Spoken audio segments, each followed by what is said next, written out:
Hello, my name is Cole Donovan, and in this video I will be presenting the research paper Who Left the Front Door Open? Investigating the Causes of Exposed IoT Devices in an Academic Network. Before we jump into it, I'd like to start with some acknowledgements. This paper was presented at the 2024 IEEE Symposium on Security and Privacy, and it was presented between May 20th and May 22nd of that same year in Austin, Texas in the United States. This study was conducted by 7 authors, those being Takayuki Sasaki, Takaya Noma, Yudai Mori, Toshiya Shimura, Michelle Van Eaton, Katsunari Yoshioka, and Tsutomu Matsumoto, all representing the Yokohama National University, with Michelle Van Eaton also representing TU Delft in the Netherlands. And apologies for any improper pronunciation there. If you'd like to read this paper for yourself, which I do highly recommend, you can find the link for that either at the bottom of this slide or in the description below this video. Now, what exactly was this study trying to accomplish? Well, many network-facing IoT devices, or Internet of Things, if you haven't heard that term before, expose certain services in order to accomplish whatever task it is they're trying to complete. 2 of these services that are commonly activated are Telnet and FTP. However, these 2 services are frequently used as attack vectors for bad actors in order to commit cybersecurity attacks. Now, the common assumption in the industry is that most consumer devices are exposing these services due to simple misconfiguration by the end user. The researchers in this study wanted to see if this assumption held true in an enterprise environment like the network in their university, and if so, why or why not. So, the final objectives for the study were to investigate the causes behind these devices exposing risky services in an academic enterprise network, identifying all affected devices on the network, and then finally, examining the role of both device owners as well as the manufacturers in exposing these services. Now, a little bit of background on Telnet and FTP, for those that haven't heard of those services before. Telnet is a protocol used to remotely access and manage devices over a command line interface. This could be anything from the end user using it to manage their device and set it up, to the manufacturer using it to apply updates to the device itself. The issue with Telnet is that all data, including user credentials, are transferred over plain text, no encryption whatsoever.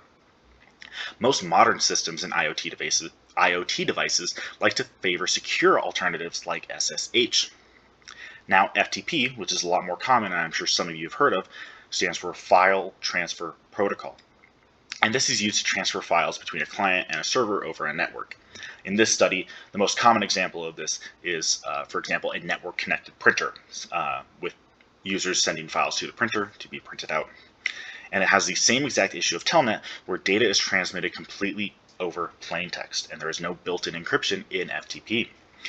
So this means file contents and commands are completely exposed to eavesdropping and tampering by bad actors. There are more secure options you can use now, such as SFTP or FTPS. While conducting this survey, the researchers broke it down into 5 key questions that they wanted to answer along the way. These 5 questions were: 1. Are enterprise device owners aware of their devices running these risky services? 2. Are they willing to take mitigating measures? And if they are not willing, why not? 3. Do device manuals inform device owners about the presence of these risky services? 4. What are the manufacturer intentions for including insufficiently disclosed services? And finally, 5. What risks are posed to the devices running these undisclosed risky services? Throughout the rest of this presentation, I will highlight these questions and explain exactly how and when the researchers went about answering all 5 of these. Here you can see a little bit about how the researchers broke down the study, breaking it down into 2 key portions: the analysis of owners' causes and the analysis of manufacturers' causes, with 5 different research steps spread out among the 2 sectors. Now, those 5 research steps were as follows. First, a series of scans, notifications, and surveys was completed, with 15 scans occurring between late July 2021 and early August 2022 occurred to scan and search for all exposed devices that had these two risky services enabled. During that time, owners of these devices were notified via email about the issues in these services and given surveys to complete about different causes and figuring out if they were aware of these services running or not.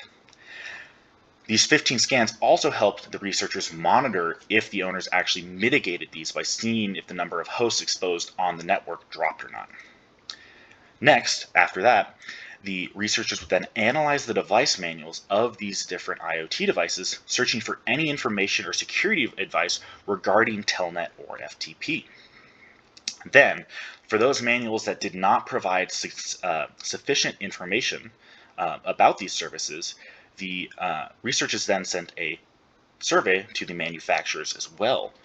And then finally, using 7 borrowed devices, the researchers conducted penetration testing to see what exactly the security risks of running some of these devices were. On the right here, you can see the total breakdown of the scan timeline, with the first and second notifications taking place in early November and early June, respectively. And you can also see an example of what one of the owner surveys looked like below that. Now, on to how the actual scans, notifications, and surveys were completed. For the majority of the scans, the researchers used Karma, which is a software that was able to scan for specific hosts using Telnet or FTP. In these scans, the researchers found 220 separate hosts that were running one or both of these services, or that had other common IoT security risks, such as using default credentials on the device for some services. Of these 220, 185 of the identified ones were Internet of Things devices. 32 were non-IoT devices, such as workstations, Linux servers, things of that nature, and 3 were unidentifiable. The owners of these devices were notified of the security issues, given steps to remediate the problem, and provided with a survey to answer. An astonishing 55 out of 57 owners actually responded, covering a whopping 181 of the 185 Internet of Things devices. And on the left here, you can see a little breakdown of how many hosts between how many owners were broken down between the different areas of the university. Now, what were the results of the first survey? And this is how the researchers answered question 1. Are enterprise device owners even aware of their devices running these risky services? As it turns out, no. Most device owners were not aware of these services running by default. In fact, owners were only aware of 1 out of 43, or 2.3% of the devices running Telnet, and 8 out of 69, or 11.6% of the devices running FTP by default.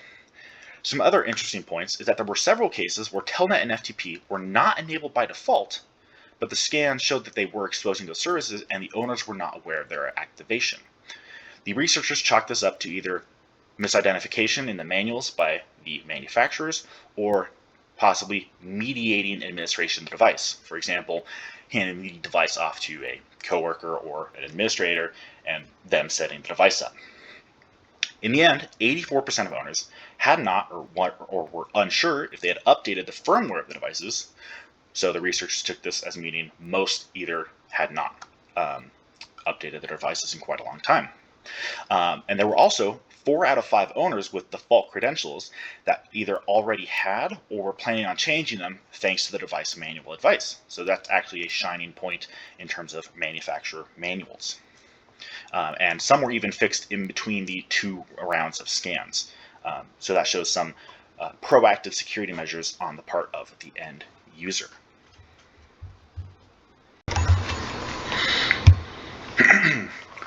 Now, moving on to actually monitoring owner mitigations within the study, and the answer to key question number 2. Are owners willing to take mitigating measures? And if they are not willing to, why not? On the right here, you can actually see a breakdown of the mitigation rate and percentages for each device and service, as well as having it broken down between the various different departments in the university. Feel free to pause this video and take a look at it if you'd like to. Now, as it turns out, most owners were actually completely willing to mitigate the issue, or were entirely unable to mitigate the issue due to the device itself not allowing Telnet or FTP to be disabled. Out of the 118 Telnet devices whose owners responded, 74 of those devices were unwilling to mitigate. Again, most because they were simply unable to turn that service off. Owners of the remaining 44 other devices stated that they intended to mitigate that issue, and in the end, 43 of those services were actually remediated, which is actually almost a perfect rate. Now, moving on to FTP, out of the 150 devices with that service exposed, whose owners responded, 79 were unwilling to mitigate, again, because they were simply unable to turn it off for the most part. Owners of the remaining 71 devices stated that they intended to mitigate the issue, and in the end, all 71 of those devices were successfully mitigated, which is a perfect mitigation rate. Now, two things of note before we move on. First is that the majority of those devices that were unable to have their services turned off were actually a lot of smart card readers owned by the university. I believe it was 50-something of them, and for all of them, both services were completely unable to be turned off. And secondly, I'd just like to go over some of the most common mitigation actions that owners actually took. And surprisingly, the most common one was that they just stopped using the device, which raises questions about what exactly the functionality of that device was, and if it was needed in the first place. Other common mitigation tactics included simply turning off the service ports, which was port 10 for Telnet and port 27 for FTP, as well as filtering port communications. In the end, 45% of Telnet devices and 50% of FTP Internet of Things devices were successfully remediated, which is amazing. And for any devices that happen to have outdated firmware or were on end-of-life support, they were either completely just dropped or had their firmware updated. Now we move on to actually analyzing some of the device manuals from manufacturers and the answer to key question number 3. Do device manuals inform device owners about the presence of these risky services? Well, as it turns out, maybe not so shockingly, no, most manuals do not inform owners properly. Manuals for 60 out of the 66 unique devices were required to assess whether they properly informed owners about the exposed services and accompanying security risks. 50% of Telnet-enabled devices and 41% of FTP-enabled devices actually made no mention whatsoever of the services within their manuals. Now, even if they did mention those services, very few manuals actually provided any security guidance for Telnet and FTP, with only 7% having any guidance for Telnet and 16% for FTP. While many of the devices in the study were older, the researchers note that they did acquire several newer devices from the same manufacturers and test those as well. And the surprising thing is that these services are still exposed, which means this is an ongoing trend for manufacturers, and it's still not noted in their manuals, even in more recent revisions of the device. Now, we can move on to the manufacturer service and the results from some of those questionnaires, as well as the answer to key question number 4. What are the manufacturer's intentions for including insufficiently disclosed services? On the left here, you can see a breakdown of some of the manufacturer's answers, as well as what questions were being asked of them. Now, the researchers in the study sent surveys to 14 manufacturers of 27 unique models of devices that lacked any and all security information in their manuals. And they asked them several questions. The first of these being, what exactly are these services used for in the device? And most manufacturers for Telnet answered that the device was for device management. However, it's important to note that the manufacturers didn't actually state if it was for device management on part of the user or on part of the manufacturer, which is a little concerning. And for FTP, it was mainly for file and data transfer. And like I said, most devices using FTP in the study turned out to be smart internet connected devices like printers. Manufacturers were also asked, do these services run by default without configuration by the users? And again, unsurprisingly, most were on by default, with 21 out of 22 Telnet models having it on by default and 10 out of 12 for FTP. And all these models shipped with these services on by default. And again, with no mention of this to the end user. When asked what the login credentials were for these services, many manufacturers use shared login credentials. So for example, having a username password combo that is simply admin and password. And that included 10 models for Telnet and 5 for FTP. And several manufacturers actually did not disclose passwords to owners at all. And this actually suggests that manufacturers were accessing owners' devices without their knowledge at all, which is a huge security concern. Lastly, they were also asked if the device has any mitigating security measures in place should someone try to use these services as an attack vector. Turns out 21 out of 22 Telnet devices and 9 out of 12 FTP devices completely lacked any security measures in the case of compromise.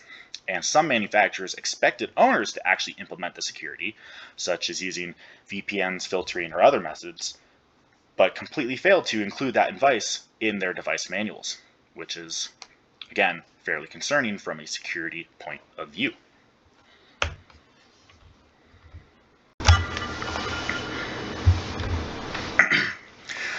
This brings us to penetration testing and the answer to key question number 5. What risks are posed to the devices running these undisclosed risky services like Telnet and FTP? Researchers evaluated 7 IoT devices that were either borrowed from the studies itself or purchased for this study directly that lacked any and all Telnet or FTP descriptions in their manuals.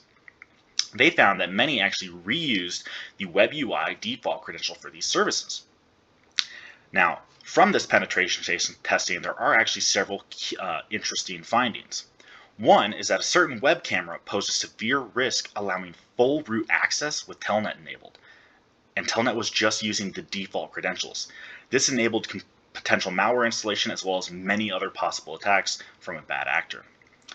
It is important to note, however, that some devices using Telnet actually did limit the functionality to purely configuration tools.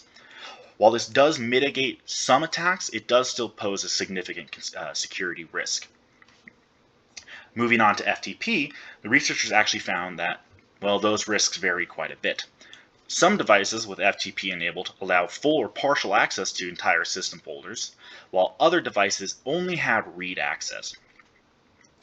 Finally, the researchers also looked into the firmware update logs for these devices, and all of them showed no indication that the manufacturers had addressed either Telnet or FTP vulnerabilities between the release of the device and the study date of when this was conducted.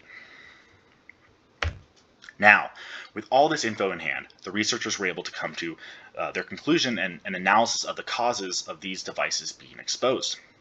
Their investigation suggested that the root cause of exposed IoT devices actually tends to lie more with the manufacturers than it does with the end user. And this is due to, again, these services being enabled by default, poor manual literature regarding the security risks of these services, and so on.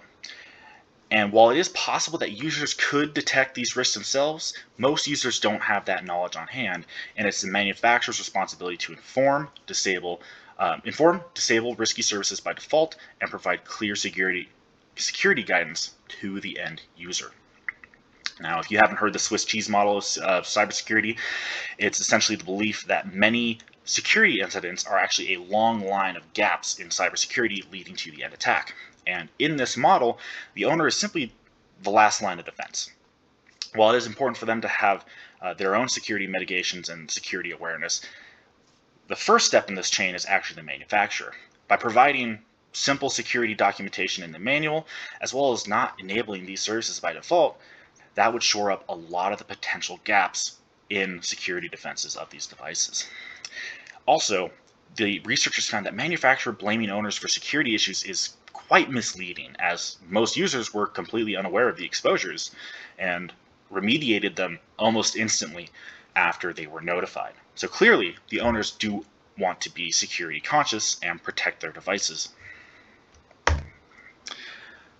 Now, before wrapping up, the researchers do indicate that this study does have some potential limitations.